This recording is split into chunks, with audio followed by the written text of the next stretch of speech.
1950s TV, here we are today. We're about 30 years, a little more than a quarter century past the introduction of the commercial browser to the broad world.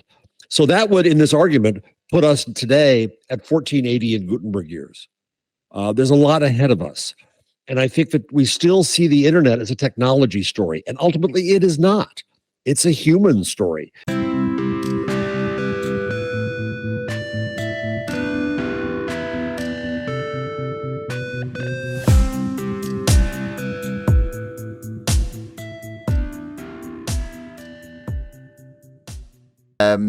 So, hello everyone, welcome to another episode of Chatter. Today I am absolutely delighted to be joined by Jeff Jarvis, author of the Gutenberg Parenthesis, which I have right here.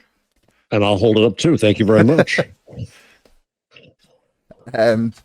So, I think probably the best way to start this is, do you want to just give people an introduction, 60 seconds to the thesis behind the book? The idea behind this is that we have a lot of lessons to learn from our entry into the age of print as we now leave it for whatever follows, whether that's the age of the connected world or the digital world or whatever you'd like to call it. And in that process, the idea of the Gutenberg parenthesis is a theory from three academics in southern Denmark who said that the years of Gutenberg, the years of print, were an exception in the grand sweep of history. That society was, for example, more conversational before it's becoming more conversational again. And so in the book, I lovingly trace the origins and development and spread of print, and then try to look at its meaning, and then try to apply that to some of the issues that we face now around regaining conversation over the idea of content, about control of speech, about the institutions of society. So if you had to say, obviously Gutenberg had to overcome a lot of different things throughout his creation of his printing press. What do you think you would say was the biggest thing that he had to overcome in his early workings? What fascinated me so much about Gutenberg, and the reason I wanted to do this book, was because I saw him as the proto-entrepreneur.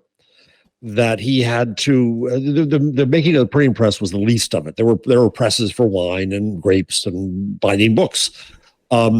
He had to create a mechanism for creating letters, for sculpting, as far as we believe. We don't know exactly how he did it, but from thence on, sculpting letters onto steel bars, pounding that into a soft metal like copper, making that into a mold. Then he had to do the metallurgy of deciding what metals to use, lead, tin, and antimony, which makes it fast to make this product. But I think he also had to deal with quality paper, with the ink and its chemistry.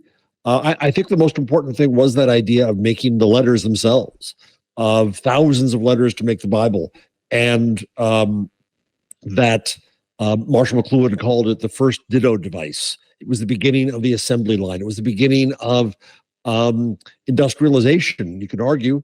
And on top of all that, he had one more challenge, which was financial, because in a sense, he was in fact an entrepreneur because he had to find risk capital. He had to have the space and build the presses and buy the metal and buy the paper long before he got his first income from the book. So there was a gentleman named Fust who banked him, and they ended up in a court fight that people think means that Gutenberg died penniless. He didn't. It just dissolved their business after the Bible, and they each went their separate ways. And Fust's own business with his son-in-law, Peter Schoeffer, lasted for more than 100 years, which is quite amazing for the second printing business ever created. Yeah, it actually, one of the things that really struck me was the sort of the initial speed of spread of the idea of the actual mechanical printing press itself, contrasted to then how long it actually took for things to become, I don't know, updated, revolutionized. It's like that. You had the initial creation in I guess 1464. 1454, about the Bible came off the press. And then it's right up until about, I think it's the 1800s before things really started to kick into gear in terms of production line and steam powered presses. And does that suggest to you that although the internet may exist on a time scale that is perhaps a bit compressed due to the rate of like innovation and stuff that happens these days with, you know, so much connectivity and just so many more minds working on problems together. Do you see us still being before some really huge changes that come as a result of the internet, as if we're still we're really getting to grasp still with what exactly it is? My biggest point, and most arguable, is that the lesson might be that we have time, that we're at the early stages of the process. Let me give you a quick timeline here. 1454, About the Bible comes off the press. 1500, up until then, that's the incunabular or infant phase of books. And books don't change a great deal from the scribe's model. But starting about 1500, they gain characteristics we now know, like titles, title pages, page numbers, paragraph indentation. By then, by the way, the business was in shambles because too much capital went into this new technology. The market was saturated. Then along comes Martin Luther in 1517 with his theses that revolutionized the business.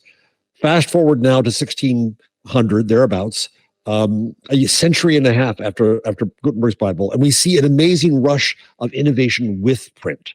The invention of the modern novel with Cervantes, the invention of the essay with Montaigne, a market for printed plays with Shakespeare, and the invention of the newspaper.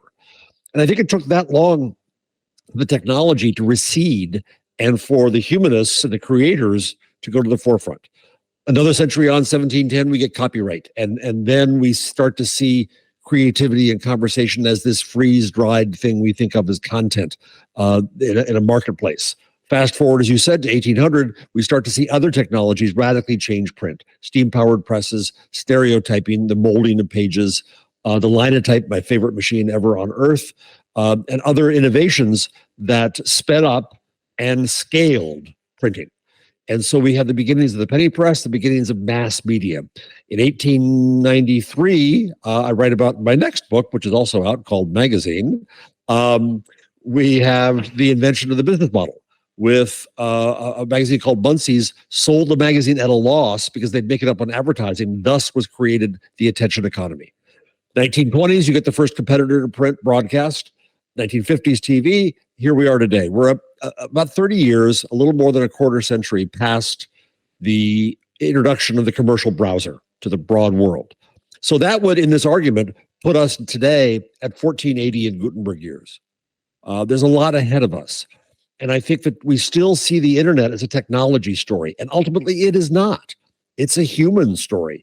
It has all of our brilliance and all of our foibles and failures in it. And I think we need to see the internet in terms of the humanities and anthropology and ethics and history and design and community studies and so on. So what I tell my students is that we're at the beginning of this, and it's up to them to, in my case, to reinvent journalism, because I'm a journalism teacher, but any field, we have the opportunity to decide what the internet shall be. Okay, so you've talked about how initially there was quite a lot of growth in the amount of stuff being printed, and it almost sort of went further than the market needed. There was too many books being printed, and not enough people to buy them, and some printing houses went out of business. So it took a while, basically, for the literacy rates of the entire country to catch up, or of the whole of Europe and the world to catch up to the new technology that had been invented. So do you think there's a language that we are still to grasp with for the internet, like something that we are still learning or haven't even quite got a hold of in terms of how we now communicate as a species online? I think it's a fascinating question, Josh. Yeah. Let me go back again to Martin Luther. He made a crucial decision, well, two crucial decisions. When he decided to print his theses, we don't even know if they were hammered out of the door of the cathedral, but when he decided to print them and to print them in German, was critical. He was aiming, of course, to have dialogue with scholars in Latin, but he printed them in German, knowing that he was going to create a public. Long before Habermas thought publics were created, we had a public. But also, very, very importantly, it started, especially with his Bible, to standardize the German language and the notion of Germanness. Umberto Eco has said that a dialect is a language without an army and navy. And in that sense, language became the basis of nations. And so, yes, language became very, very important. And now go forward to today, just to stay literal on this idea of language, I think we expand language and literacy considerably. We have emoji, we have memes, we speak in video. What are we doing right now? We're not doing this in text. And you look at what happens on TikTok. I just finished Taylor Lorenz's book about social life online, and you really get a sense of a language being created. You're right, a literacy in places like TikTok and Instagram, where the communication becomes fundamentally different. Now, I celebrate this in all kinds of ways. Number one, because I think it recognizes an expansion of literacy. People can be considered literate in more ways. And number two, voices that were always there but not heard in mainstream mass media, run by people who look like me, old white men, now have their venues and their places where they can be themselves, not under white gaze. And so they are creating a language and literacy. When you try to understand Black Twitter, it's not easy for me as a white guy because it's not made for me. And I held a Black Twitter summit at my school in February, where one of the original coders from Twitter said, we made this for white guys who were going to South by Southwest. And what was amazing was that the Black users of Twitter took on the affordances, made them their own, created a structure for their dialogue and their conversation in their own ways. So yes, I think literacy is not just about the technology. Literacy it means a cultural literacy of how people can now express themselves and converse and negotiate in ways that didn't exist 50 years ago. Yeah, it's a fascinating topic. There's another great book by, is it Gretchen McCullough? I don't know where it is. I can never find my books either. Yeah, the book is called Because Internet. So it talks about the creation of these different forms of languages in like different like sub communities of the internet on different platforms, whether that's like Reddit or Twitter or 4chan or TikTok now. So she was a bit pre-TikTok. While you're on this, one more second, I had a fascinating discussion the other day. I've been arguing that generative AI might expand literacy. That is to say, people who are intimidated by writing. One could say that Montaigne raised the bar for entry into public discourse. You had to be a writer. You had to write well. And I've speculated that generative AI could be used to help people who are intimidated by writing to tell their own stories, to say what they want to say, to frankly code switch to standard language. And a couple of my students in our executive program at the journalism school said, hold on, you're then trying to set language back to the least common denominator of what it was from those who had the power to publish. That's what generative AI spits out. And so I hope that we embrace a grand diversity of language that will be coming on the internet. I think what we're seeing on the internet is maybe like an expression of language in a way that we have always had anyway. It's just that in a lot of senses, the way that people talked for a long time was not necessarily reflective of the way that they wrote, especially in like terms of like slang and things like that. There's one of the best examples is a bit obscure, but so I used to work in Austria, and I learned, instead of learning German, I learned their like variation, the dialect variation of German where I was working.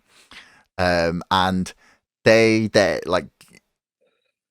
texted in the dialect, right? So it wasn't German, but it was like phonetically worked out in the same way that German is. So I would look at it and be like, what on earth does that mean?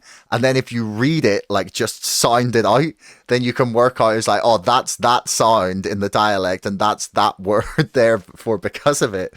Do you think that the internet is like just simply like giving expression to these things, or do you think there's actually like a new language being built in these communities? You're going down such great, wonderful rabbit holes here. I love this. Let me go back, start back again. One thing I learned that before movable type, one necessity was to reinsert the space into writing. That from about, I don't know, 200 to 700 AD, the space disappeared. And that seems so illogical. If you look at old scribal manuscripts, they are impossible for our modern eyes. It's just this, the letters themselves are weird and they're all mashed together. And that makes no sense until, I think it's Paul Sanger wrote a book about the space, who said that if you're a child learning to write at the beginning, you don't put spaces in because to you it's all a continuous sound. If you hear a foreign language, especially Schweizerdeutsch or something like that, it's unintelligible. So it's just one sound, right? But by reinserting the words, it was scribes in Ireland in about 1700 something, 700 something, that started putting the space back in. Then words became distinct, and then we started to see the beginnings of grammar, sentences and grammar and punctuation and a different sense of things. Even the shape of the word was important. We don't read by parsing every letter. We read by looking quickly at the shape of the word and understanding that. It's called the boom of space. So I think you're very right that when we go to today, if you look at how young people use text, and elders sometimes roll their eyes at this, oh my God, what's going to happen to the language? No, there's a tremendous inventiveness that's going on around language. If you look at what happens in China and the need to get around the censors, there's an inventiveness around language. Language is ours. Language is everybody's. And I think it's really exciting. I was an old copy editor, so I used to be a stickler with a pencil up my ass, worried about semicolons and that versus which and if versus whether. And I spent a lot of time learning all that. And it's hard to give it up. It's hard to give up that orthodoxy. But that orthodoxy is kind of an expression of power. So I don't know where the language will go. And language will become, I think, variant again with many more dialects than we had before. Yeah, I'm looking forward to seeing which way it goes, because everyone sort of imagines there'll be a natural trend towards like a universal global language, and we'll lose quite a lot. Well, I mean, we have lost a lot of languages as sort of cultures get wiped out, and I think the assumption is that a lot of like specialized, like localized dialects might sort of die out essentially. But maybe the internet will see the rebirth of new and different ones. Yeah, and also if we can train AI, one of its useful tasks might be to learn some of these more obscure languages. That is wow. I hadn't even thought of that. That's a whole nother idea. Wow. Okay. I mean, you can really go crazy and wonder whether, because AI can find these patterns, it doesn't understand anything. It has no sense of words, no sense of meaning, no sense of truth or fact, but it does find these patterns and decodes them as a result. So I'd love to fantasize, what if you could take whale sounds and put it in AI? Would you start to understand the language? Ooh, maybe. That's getting a little woo there. But a little bit woo, yeah. One of the ideas you have in the book is this idea of the fact that once we had words arranged in a sentence, in a line, that the human thought process became linear. It was a sentence. It was start to finish. That knowledge itself was like bound within the book, and it had a start and a beginning and a pathway through. And I thought a lot about this in probably a very linear way. How do you imagine the train, like a train of thought went prior to that? Do you think it had a really genuine impact on the way people thought problems through, or like impacted their like day-to-day like critical thinking skills, or like how do you think that was different? Another great question. Credit where it's due is Marshall McLuhan, who said that come print, we cognize the world. We thought of the world. Our organizing principle for the world, and this sentence as an example, became linear, and we valued the story, and we came to this idea, this notion of content which fills a thing, a book with a beginning and end, And inside that are stories with a beginning and a definable end, and sentences with a beginning and end. Well, the world isn't that way. We don't always speak with periods. The internet may be a more accurate presentation of the world in that it has no beginning and no end. It scrolls through forever, and it links off in all kinds of unexpected ways. And so if we believe the Gutenberg parenthesis and we are returning to a reality before print, then we might be seeing that in the internet. How people thought before, no way to know. I was fascinated by things like the vogue in letter writing that came as people became more literate. And there was an orthodoxy to how to write letters, but that wasn't how people spoke. That certainly then wasn't how they thought. I do think it must have been different. I've been doing research for a coming book on the internet, and I came across this idea of fama. I was trying to think of myself, how did people deal with truth and authority before there was print and editors and publishers and librarians and so on? Well, there's this idea of fama, F-A-M-A, which means in Latin, it is said. I don't have a classical education, so I take someone's word for that. And what it means is it was a social structure for understanding authority. Who spoke it? How are they full of crap all the time, or are they generally reliable? It attaches to their reputation, to the reputation of the story, to the reputation of the subject and the spreader. And that's how people figured out it was true. When print came out, print had no authority. It had no provenance. Anybody could make this pamphlet. Anybody can make a Facebook post. Same thing. Right? It only got authority imbued in it when we had the institutions of editing and publishing that came along. Those are institutions that are not adequate to the scale of speech today, and that we haven't reinvented yet. So I've got to guess, to your question, that going back before print, things were much more if this, then that, conversational, maybe a little bit of this, could be that, more conditional, I guess. This could be true, but we don't know. That guy got it wrong last time. We'll see what's what.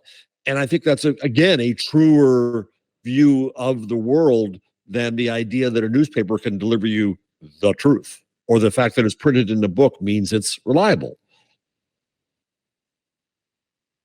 Do you think this means there might be like a direction back to the world where personal responsibility for like what you were to believe might lead us? Because I mean, I thought a lot about regulation of speech in the internet. So my first book, Brexit: The Establishment Civil War, go buy it. Was the first half of it was sort of conceived and written about the amount of like political advertising online that's just unfiltered, essentially. That like we have a lot of rules in most countries about what can and cannot be said in ads on radio, on TV, on in print. And when it came to online advertising, it's just like, go for it, no regulation whatsoever. And then like past that, you start getting into, okay, so what's an ad? What is a post an ad? If so, like if it's promoting a product, does that count as an ad? And then all the way down to say like what is like false advertising, if there's such a broad definition of what constitutes an ad, and then all the way to like, can the government tell social media companies what to take down? Because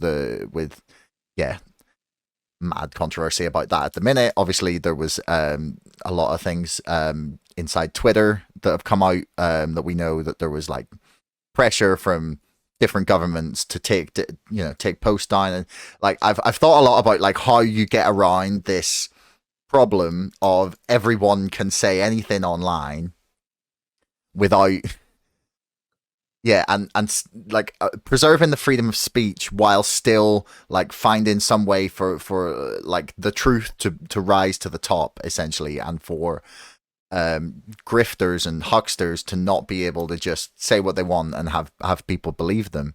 But I've never come up with a satisfactory answer, because I don't like the idea of a government having that power. independent bodies get very squirrely because it's like who appoints them, who funds them, and it seems to me like we were probably going to head towards this direction of like you should only like don't believe what everything you read. But for the internet, like, do you see that the way being the way things end up going? I think your going in thought was exactly right. Personal responsibility descends to us once more. We've got to decide about this. We don't want official truth, especially if the officials are the ones who brought us Brexit and Trump. We just don't want that. I despise mass and mass media. I think it was a temporary blip in history, and it's an insult to the public.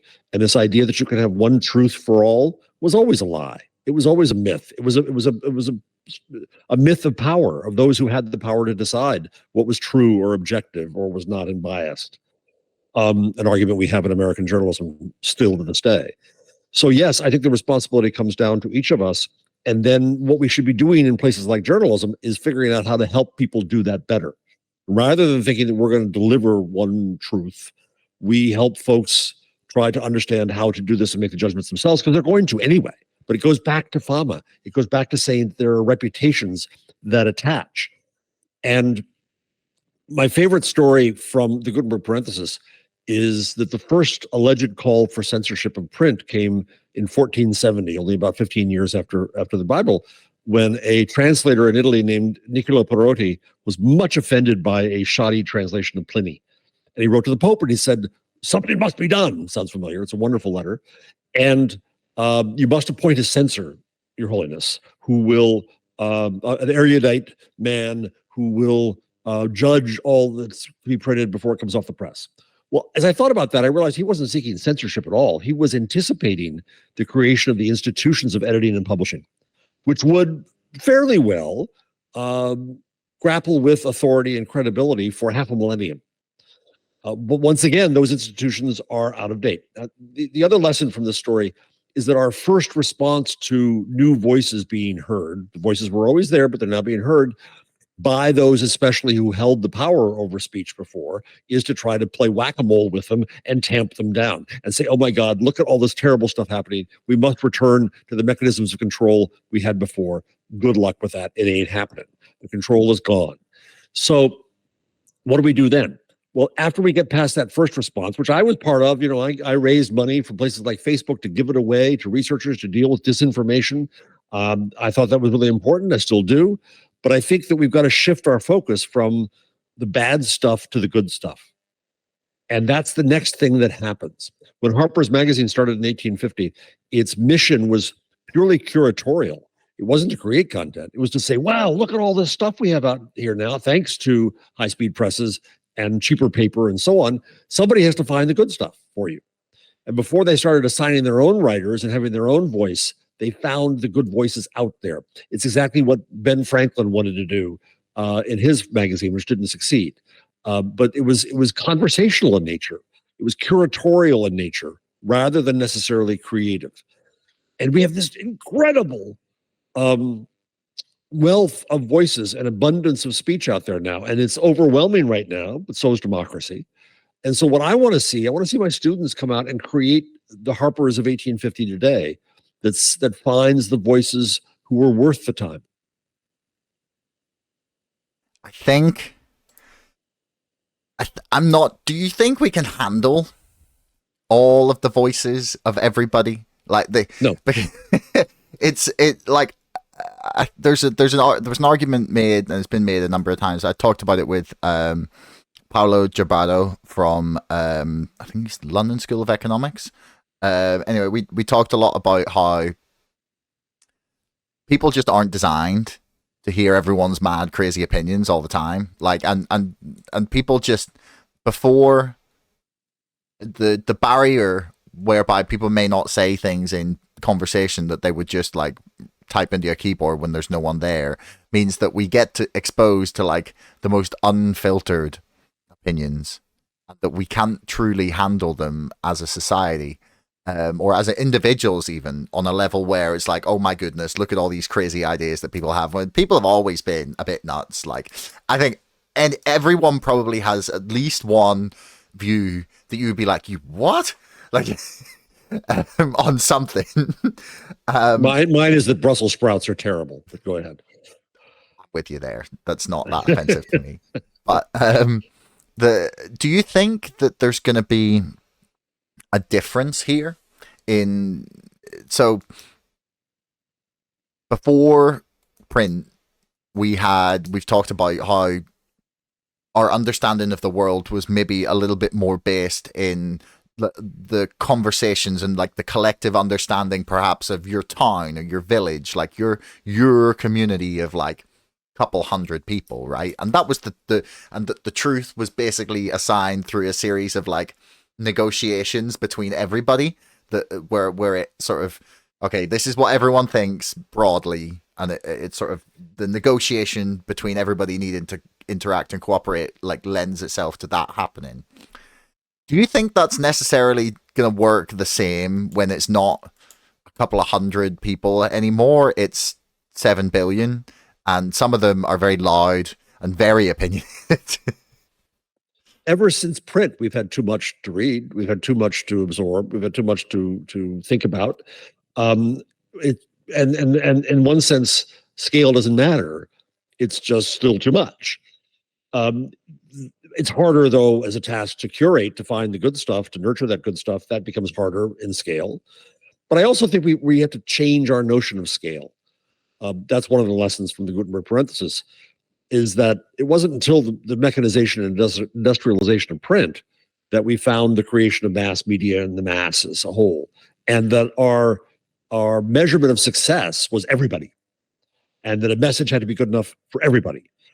Before the mechanization of print, the average circulation of a daily newspaper in the United States was 4,000. It was a good Substack newsletter, a good podcast, right? It was small, and I wonder whether we might return to that and kind of redefine our idea of local, not being a city or a town or geography, or not just being that, but also being the community of people who matter to us. The lesson we've learned from Elon Musk the hard way is that putting much of our public discourse and news into one place that can be bought by a nihilistic narcissist was a big mistake. And now people are confused because we have Blue Sky and Mastodon and Threads and all these other things. And I think it may be healthier that we go find our people where we can find them. And it's big enough. It's big enough to be a newspaper before steam-powered presses. It's big enough to have a community. It's big enough to help each other and learn together and organize to have a voice in a democracy. So I think we got perverted by mass media, by this idea that we would all be one or minimum two, maximum two, with two parties in the United States. So I think that I think we will have to adjust considerably our cognition of the world, but we'll have no choice. I'm interested. I'm really interested, ultimately, to see how the Twitter X sort of experiment plays out, because that's a generous word. I think what's interesting about it though is there's two parts. Is like, first of all, I feel like a lot of those big social media platforms, Meta, Instagram, Facebook, obviously within Meta, maybe Snapchat, you could put TikTok in there, although they're more of a disruptor, say YouTube probably more so, but a lot of them the market had almost become quite stagnant in a way.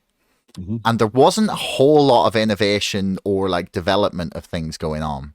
And I think that coupled with the $8 a month or whatever it is that people pay is interesting, because one of the things that came across in my first book was I was concerned that advertisers had too much sway over the content that was published on platforms. And, you know, like say it's a journalist wants to criticize like AT&T for some like government contract corruption scandal, and you know AT&T with big ad spend, and they go, well, you know, maybe you could just like de-rank those a little bit. And I think it's interesting to see where the experiment of people paying for it will go.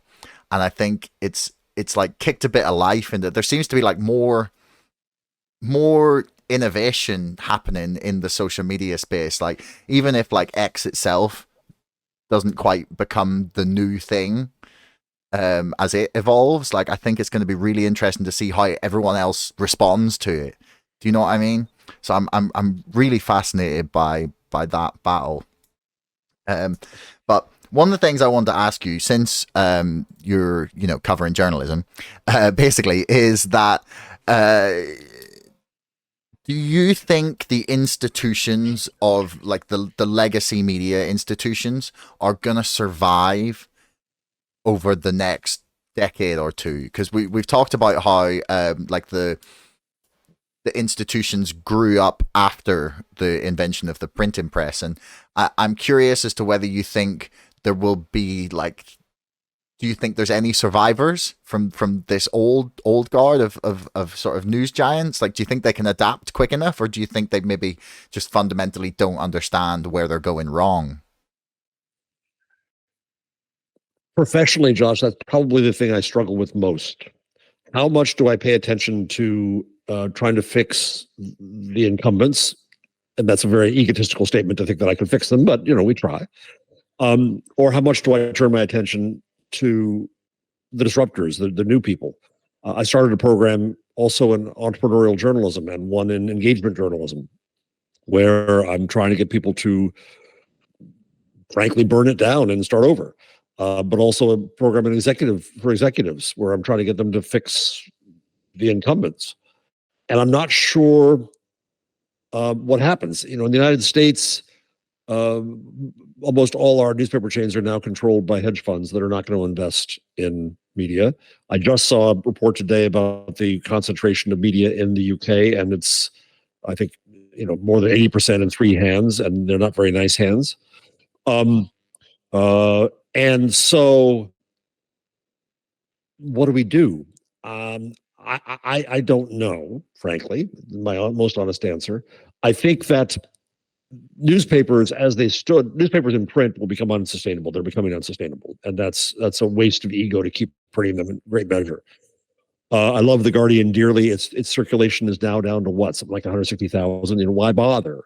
Because there's revenue there, I get it. But I've long told newspapers they have to plan for the day when print is unsustainable. And if they're not a digital enterprise by then, they're dead. So but I think we have to fundamentally change journalism. My engagement journalism program that I started with my colleague Carrie Brown is all about starting not with our stories and our narrative and our view of the world as journalists, but to start by listening to and observing communities. Magazines. My next book, called Magazine, which is a small little series also out of Bloomsbury, to my surprise, turned into an elegy for the form. I started a magazine in the US called Entertainment Weekly, which is now out of print. Still supposedly alive online, but and as I tracked the arc of the history of magazines, there were periods. There was that conversational and curatorial period of Harper's. There was the industrial corporate period of Loose and Time magazine. There was the kind of glossy period of Condé Nast. And I think magazines lost a beat by not seeing themselves first and foremost as communities instead of content factories. And so they could have started Facebook. They could have started AOL, and they didn't. So I think they may lose. And certainly they're going to go out of print. But I think that notion, that culture of the magazine of finding the best and nurturing the best should live on in the internet. We need it to live on in the internet, but we need people who are imaginative enough to rethink the institution around that, or it'll be replaced. TV, linear TV, dying fast before us. Radio in the US has been dead far sooner than the UK because you have nice BBC radio and we have crappy commercial companies. Streaming was going to replace it all, but streaming is not a great business right now. YouTube and so on. So I think those institutions are going to change radically. Now, I again find great hope in the fact that there are communities that and people and creators who have the mechanism to now share with the world that was impossible before. They couldn't make it through the gauntlet of big old media. And is there crap? Of course there's crap. There's tons of crap. It's always been crap. But in that dross, there is silver to be found. I'm going to mention Taylor Lorenz's book again, which is extremely, well, what the hell's extremely online. which I recommend very much. And at the beginning, it's all the things I loved about the internet. It's blogs and the early YouTubers, and I've been a blogger since 2001, and I love all that culture. And then along come all the young people doing amazing things as creators in Instagram and YouTube and now TikTok and so on. And I love the culture and I love the fact that a culture creates itself. It isn't imposed by Anna Wintour at Vogue, right? And in fashion and in music, the culture now has the chance to be itself. Okay, that's the good news. The bad news is that Taylor's book in the end turns into a business book primarily about how these creators, as they're now called, make money. And they make money because of advertising, and they make money by being as big as possible. And so they are not creating the art for themselves. They're creating it to get as much attention from the audience as possible. The attention economy, mass media started, and from the advertiser. And so one wonders whether everyone becomes media, but being media is fundamentally corrupting. And that when we are motivated by earning a living, and hey, you and I have to earn a living doing things like this, and hallelujah, and we're motivated by trying to get as much attention as possible, and I can do something crazy now that you can put on social media that I did so you can get more audience. What does that do to us and our conversation and our expression and our creativity and our worldview? I think we'll figure it out. I think we'll find ways to get past that control of. By the way, it's not control of technology. It's not control of technology companies. It's control of the business model and who has the money. Now, some would say, well, it's capitalism is the root of all evil, and just get rid of capitalism. That ain't happening. Good luck with that. So how do we imagine something? So in the last few days, especially after reading Taylor's book, I'm thinking, I mentioned this earlier, I would love someone to come along and create that Harper's of 1850 that says there's a lot of good shit out there, and my job is to help find it for you. And have a dozen and 100 of those come up. So we get to choose between and among those curators and those algorithms and those recommendation systems. We start concentrating on the good stuff, not the bad stuff. That's my hope, but I don't see it sprouting up from the ground yet. Well, as I copiously take notes about my next business venture here. Well, please indeed.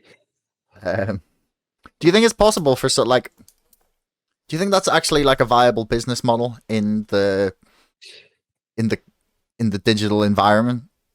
I think if we rescale, it can be. If you're going to be dependent upon advertising purely, then in the way it exists now in programmatic advertising, no, because programmatic doesn't care about the environment. It doesn't care about the quality of what it's next to. It cares about the data, about the consumer and their intention, and it can go anywhere. It is quite promiscuous. So editorial environment is completely devalued now, and editorial voice and brand and so on. Subscriptions. Well, all God's children think they deserve subscription money, and it ain't happening. There's not enough to go around. So that's a problem. Membership. I'm very enthralled with the membership model because it means more than just having access to content. It means sharing something together, a movement, an action, taste, interest, whatever, and the desire to support that. But still, there's a scarcity. There's only so much to go around, only so much we're going to contribute to. So I think this is where scale comes back into it. If you're forced to have millions of people because you've got to be the hottest thing on TikTok to get the brand deal, to make the money, we know what that's going to produce. Some interesting, fun things, but some crap too.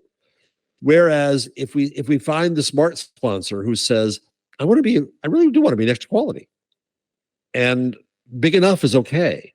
And no, you're not going to make millions from me, but can you make enough to buy your microphone? Maybe. Can you make enough from contributors and members out there to do that? What's the scale at which that works? That's what I'm starting to trying to think through now, is new definitions of scale. Yeah, I mean, it's in a way, I think it's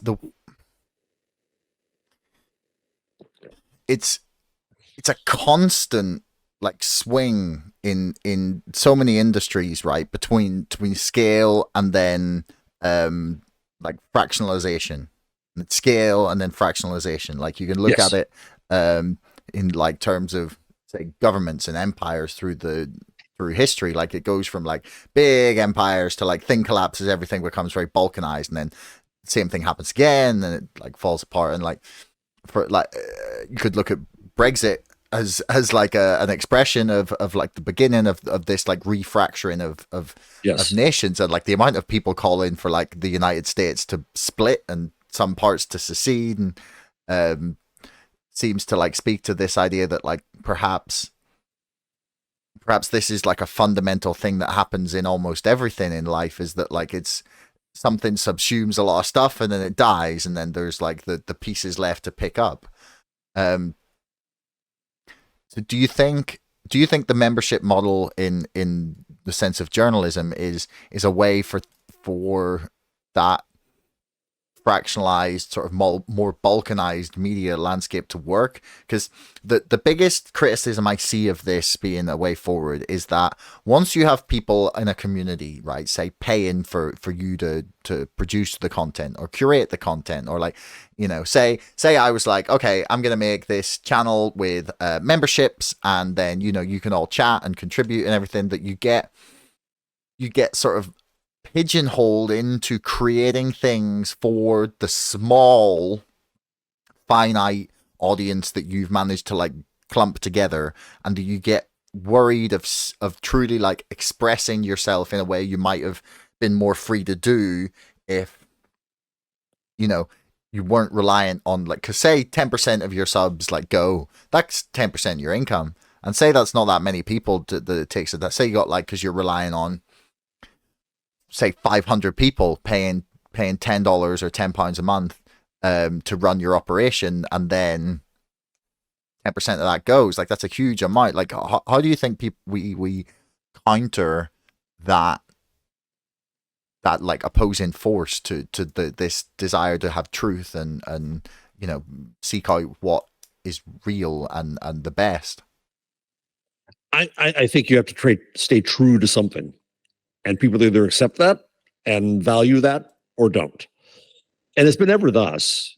In newspapers, you know, I teach students about what I call the myth of mass media, which is all readers see all ads, so we charge all advertisers for all readers. Thus, you never wanted to lose a reader because you're losing their chance to sell their eyeballs to every single advertiser, whether or not they read the sports section or the food section. You don't care. The advertiser didn't know. You sold every reader to every advertiser.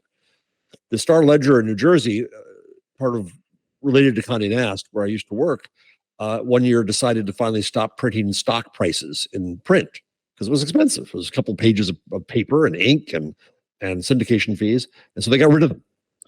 And they were afraid to death of how many subscribers they would lose because of the myth of mass media. Well, they saved $1 million by getting rid of the stock tables. They lost fewer than 10 subscribers, which is to say that they were spending $100,000 a year to hold on to those people who were soon to die anyway. If you become too, and this is something my friend Jay Rosen at NYU writes about with the New York Times, when you become dependent upon your readers, your subscribers, on the one hand, that's wonderful. But on the other hand, you start to project onto them your fears of losing them. You got to stay true to who you are. You don't have much choice but to, because your readers will suss out when you don't as well. Readers, viewers, whatever we call them now. Yeah, well, consumers of content. Anyway, Jeff, it's been an absolute pleasure. I really, really want to thank you for your time. Fascinating discussion. Really enjoyed it. Everybody go buy the Gutenberg Parenthesis. Highly recommended. It's a real slow read. You really want to sit and like take in what's going on the page. But fascinating book. So thanks very much for coming on the show. Thank you so much. It's really enjoyed this conversation. And I was just thinking, you know, when I talk about the return to conversational media and conversational culture, this is it, right? Two people get together and talk about ideas and talk about stuff, and it's really enjoyable. And we're not a 30-second sound bite, and we're not one paragraph in something. And not everybody's going to watch this, though people, I wish they would, and I'll go all over social media and tell them to. But it's just enjoyable. So thank you. No problem. Yeah. Look forward to having you back. Hey, everyone. Thanks for making it right the way to the end of the podcast. I love that you tuned in this long. Do me a favor, hit subscribe, because 80% of you bastards are not subscribing, but you're watching my videos. See you next time.